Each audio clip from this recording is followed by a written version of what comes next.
नमस्कार, आप देख रहे हैं 4 PM और मैं हूं अभिषेक मिश्रा।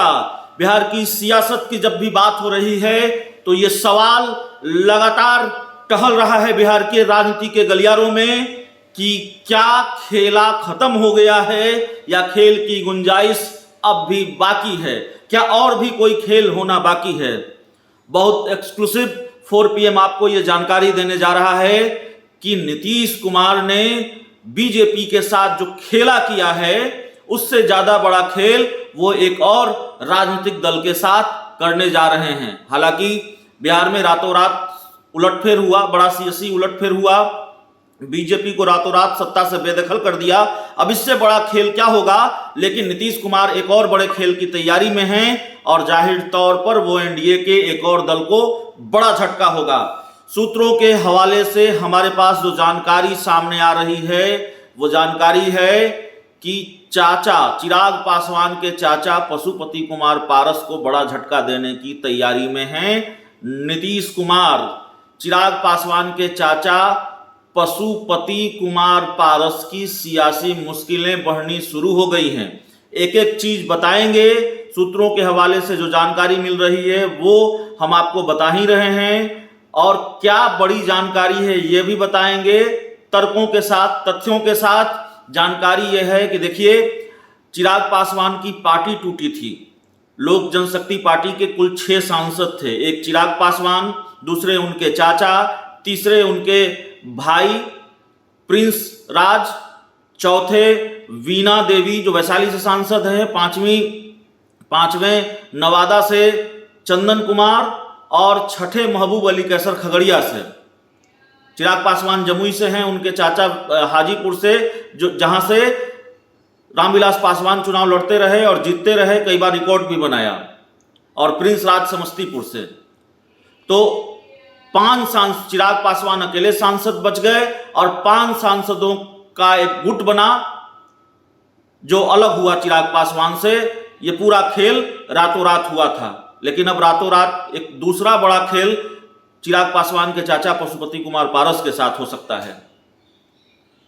खबर आ रही है कि चिराग पासवान के जो चाचा हैं, उनकी पार्टी है अब राष्ट्रीय लोक जनशक्ति पार्टी, और जो सांसद हैं 5, एक तो पशुपति कुमार पारस खुद हो गए जो हमने आपको बताया, प्रिंस राज हो गए, और बाकी 3 नवादा से चंदन कुमार, वैशाली से वीणा देवी और खगड़िया से महबूब अली कैसर। तो ये तीनों सांसद चंदन कुमार, महबूब अली कैसर और वीणा देवी जेडीयू का दामन थाम सकते हैं। जेडीयू की निगाहें लंबे वक्त से इन तीनों पर थी और ये खबर है कि कैबिनेट, बिहार में जब कैबिनेट का विस्तार हो जाएगा तब ये खेल नीतीश कुमार की तरफ से, जेडीयू की तरफ से कभी भी किया जा सकता है।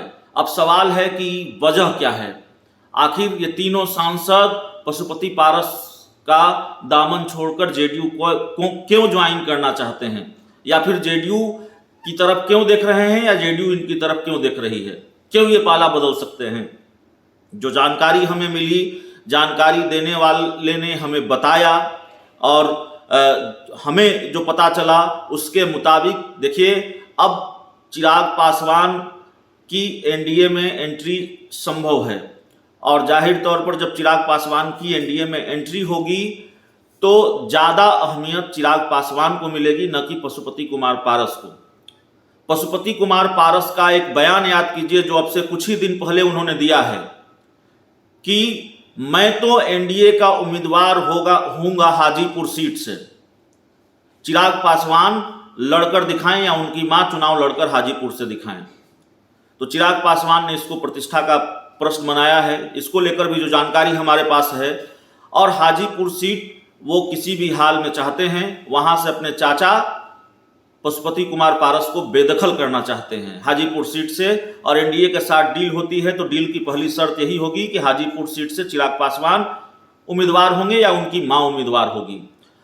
अब दूसरी बड़ी बात है कि पशुपति कुमार पारस ने डंके की चोट पर यह कह तो दिया कि वैशाली से, माफ कीजिएगा, हाजीपुर से वो उम्मीदवार होंगे, एनडीए के उम्मीदवार होंगे। ठीक है, हो सकता है वो एनडीए में रहें, उनको टिकट मिले, उनको सीटें मिले, लेकिन क्या इतनी सीटें मिलेंगी कि चंदन सिंह भी चुनाव लड़ पाए एनडीए के टिकट पर, वीणा देवी भी चुनाव लड़ पाए एनडीए के टिकट पर और महबूब अली कैसर भी लड़ पाए? क्या अकेले पशुपति कुमार पारस की वो हैसियत है एनडीए में कि 5 सीटें दे बीजेपी उनको? और अगर चिराग पासवान भी एनडीए में शामिल हुए, चिराग पासवान की एंट्री भी एनडीए में हुई 2024 के लोकसभा चुनाव से पहले, तो पशुपति कुमार पारस को अगर 5 सीटें मिलेगी तो जाहिर है चिराग पासवान इससे ज्यादा की डिमांड करेंगे। तो ये पूरा खेल है। पशुपति कुमार पारस की पार्टी के जो ये 3 सांसद हैं, इनको अपने राजनीतिक भविष्य की चिंता सता रही है और नीतीश कुमार और जेडीयू की निगाहें पहले से इन सांसदों पर हैं। इसलिए ये खबर आ रही है। ये खेल कब होता है, होता भी है, नहीं होता है, हमारे सूत्रों ने जो हमें जानकारी दी और इस जानकारी के पीछे जो तर्क है वो भी मैंने आपके सामने रखा है। तो फिलहाल ये जानकारी है कि चिराग पासवान को झटका दिया था पशुपति कुमार पारस ने और इस झटके में जेडीयू उनके साथ थी, पशुपति कुमार पारस के साथ। जो चिराग पासवान ने आरोप लगाया था कि जेडीयू और चाचा पशुपति कुमार पारस ने मिलकर यह खेल किया है, तो अगर पशुपति कुमार पारस और जेडीयू ने मिलकर चिराग पासवान के साथ खेल किया तो अब जेडीयू पशुपति कुमार पारस के साथ ही खेल करने जा रही है। एक दूसरी खबर भी आती है कि हो सकता है चिराग पासवान के चाचा पशुपति कुमार पारस अपनी पार्टी राष्ट्रीय लोक जनशक्ति पार्टी का विलय कर लें, लेकिन इसको लेकर कोई पुष्ट जानकारी नहीं सामने आ रही है। फिलहाल ये बड़ी खबर सामने आ गई है कि राष्ट्रीय लोक जनशक्ति पार्टी, जो चिराग पासवान के चाचा पशुपति कुमार पारस की पार्टी है, उसके 3 सांसद शामिल हो सकते हैं जेडीयू में। तो इस पूरी रिपोर्ट में इतना ही। अगर आपने इस चैनल को सब्सक्राइब नहीं किया है तो कर लीजिए। बहुत बहुत धन्यवाद।